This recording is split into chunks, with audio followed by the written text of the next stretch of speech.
राजस्थान राज्य Bharat scout guide के जिला कार्यालय में वरिष्ठ सीओ डिम्पल दवे ने जिला संगठन आयुक्त गाइड के पद पर विधिवत रूप से कार्य ग्रहण किया। इस अवसर पर जिला सचिव डॉक्टर बी.एल. जाखड़ एवं सहायक राज्य संगठन आयुक्त छतर सिंह पीडीआर की गरिमामयी उपस्थिति में कार्य ग्रहण समारोह संपन्न हुआ। डिम्पल दवे को स्काउट गाइड गतिविधियों में 2 दशकों से अधिक का अनुभव प्राप्त है। वे त्रिची, तमिलनाडु जम्बूरी में गाइड दल की वरिष्ठ दल नायक के रूप में राजस्थान की टीम का सफल नेतृत्व कर चुकी हैं। उनके नेतृत्व में राजस्थान ने 21 पदक जीतकर राज्य का गौरव बढ़ाया था। डिम्पल दवे के पास 26 वर्षों का विशद सेवाकाल है, जो उन्हें जिला स्तर पर गाइड गतिविधियों के संचालन में अत्यंत प्रभावी बनाएगा। उनके अनुभव और समर्पण से जिले की गाइड इकाइयों को नई दिशा व ऊर्जा मिलने की आशा जताई जा रही है। इस अवसर पर senior ranger Bhanu Kanwar, Lalita Jatolia, rover Amangiri, Ramvilas Saini, Jitendra सहित अनेक स्काउट गाइड सदस्यों ने उन्हें गार्ड ऑफ ऑनर देकर सम्मानित किया और उनका गर्मजोशी से अभिनंदन किया। वरिष्ठ कार्यालय अधीक्षक धर्मेंद्र गहलोत ने कार्यग्रहण प्रतिवेदन प्रस्तुत किया, जबकि वरिष्ठ लीडर ट्रेनर परसराम पटेल ने माल्यार्पण कर उनका पारंपरिक स्वागत किया।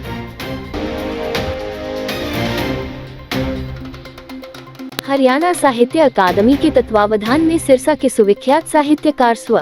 सुरेंद्र वर्मा की पुण्य स्मृति में एक भव्य लघु कविता सम्मेलन का आयोजन किया गया।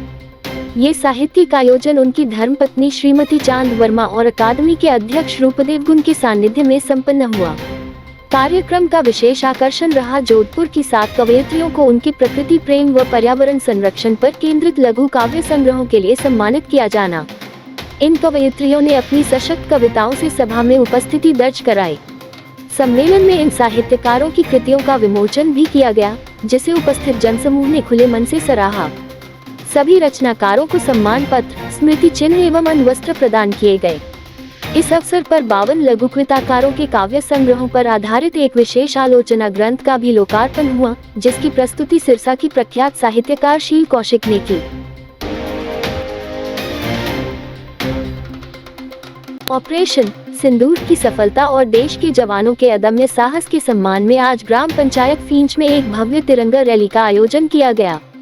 रैली का नेतृत्व लूनी महिला मंडल की महामंत्री सरोज पंचारिया ने किया।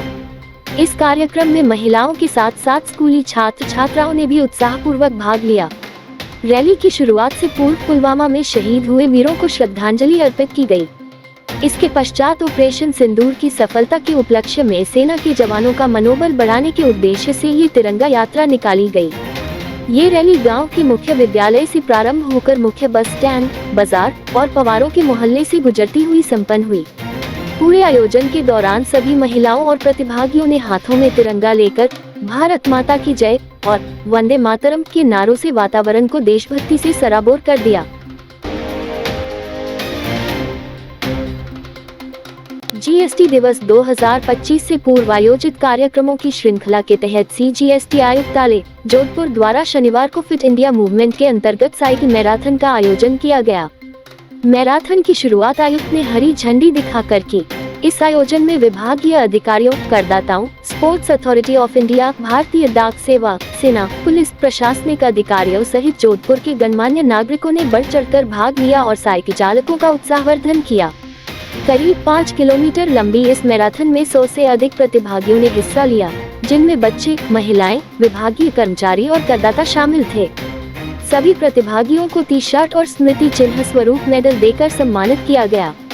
इस अवसर पर अनंत कृष्णन ने कहा, यह आयोजन न केवल स्वास्थ्य और फिटनेस को बढ़ावा देने वाला है, बल्कि यह जीएसटी के सफल कार्यान्वयन की दिशा में समाज को जागरूक करने की एक अभिनव पहल भी है।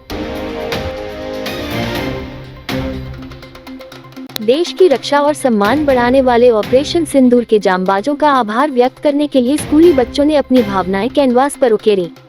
उत्तर पश्चिम रेलवे के जोधपुर मंडल की ओर से शनिवार को आयोजित इस विशेष ड्राइंग प्रतियोगिता में करीब 150 स्कूली बच्चों ने उत्साहपूर्वक भाग लिया।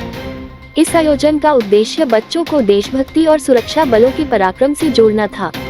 वरिष्ठ मंडल कार्मिक अधिकारी अभिषेक गांधी ने जानकारी दी कि यह कार्यक्रम प्रधानमंत्री नरेंद्र मोदी के देशनोक और बीकानेर दौरे तथा ऑपरेशन सिंदूर की सफलता के मद्देनजर आयोजित किया गया।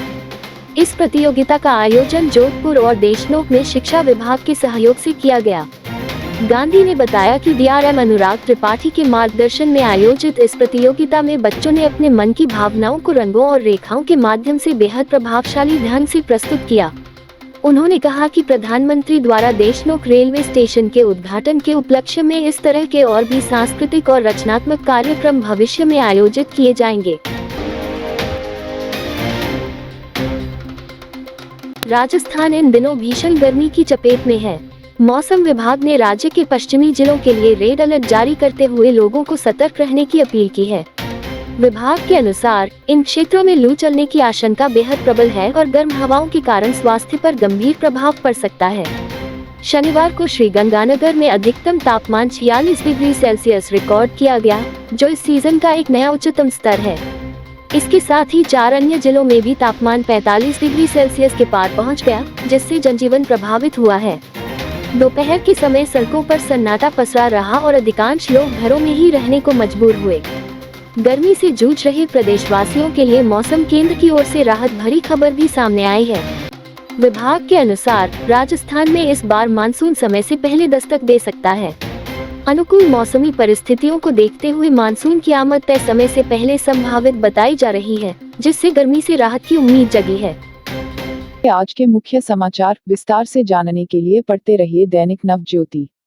दैनिक नवज्योति के YouTube चैनल को सब्सक्राइब करें और ताज़ा अपडेट के लिए बेल आइकॉन दबाएं।